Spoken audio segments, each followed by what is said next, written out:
जैसे बिहार विधानसभा का चुनाव नज़दीक आते जा रहा है, वैसे वैसे बीएसपी भी लगातार कैंपेन करती हुई नजर आ रही है। आज कैमूर पहुंचे बीएसपी के नेशनल कोऑर्डिनेटर सह राज्यसभा सांसद रामजी गौतम ने बिहार सरकार पर जमकर हमला बोला। उन्होंने कहा कि नीतीश कुमार जब चुनाव नज़दीक आ गया है तो पेंशन 400 की जगह 1100 कर दिए हैं। यह सिर्फ सरकार अपनी पुनः वापस लाने का एक स्टंट है। साथ ही उन्होंने कहा कि जैसे जैसे चुनाव नज़दीक आएंगे इसी तरह की घोषणाएं अन्य भी होंगी। साथ ही उन्होंने प्रधानमंत्री पर भी हमला बोलते हुए कहा कि इस बार प्रधानमंत्री बिहार आए थे तो नीली गमछा पहने हुए थे, ऐसे में बिहार में भी नीली क्रांति की शुरुआत हो चुकी है।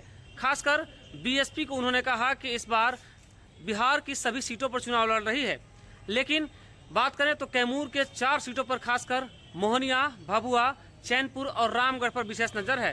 देखिए, चुनावी समय है, चुनावी के समय सारी बातें याद आती हैं। अभी तो 1100 भी किया है, कुछ दिन के बाद राशन की दुकानों में तेल, आटा, चावल फ्री मिलना शुरू हो जाएगा 2-3 महीने के लिए। मात्र उनका मकसद ये है इस बार गरीबों के वोट को ले लें और ले करके अपनी सरकार को वापस बनाएं। लेकिन इस बार पूरे देश के साथ बिहार की जनता, जो गरीब गुरबा है, वो समझ चुके हैं कि इस बार हमें क्या करना है। बिहार में बदलाव होकर के रहेगा।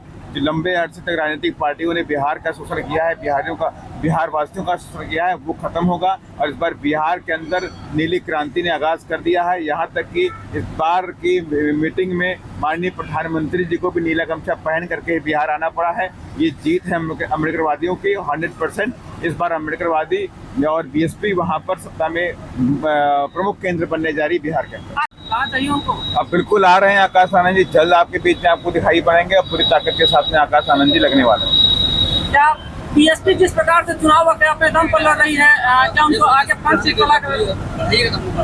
देखिए बीएसपी अकेले सीटों पर, सारी सीटों पर अकेले लड़ रही है। और हम तो चैलेंज करते हैं, बिहार की जितनी पार्टियां हैं, अगर उनके अंदर क्षमता है, हिम्मत है, तो उनको भी अकेले लड़ना चाहिए। बैसाखी के दम पे नहीं लड़ना चाहिए।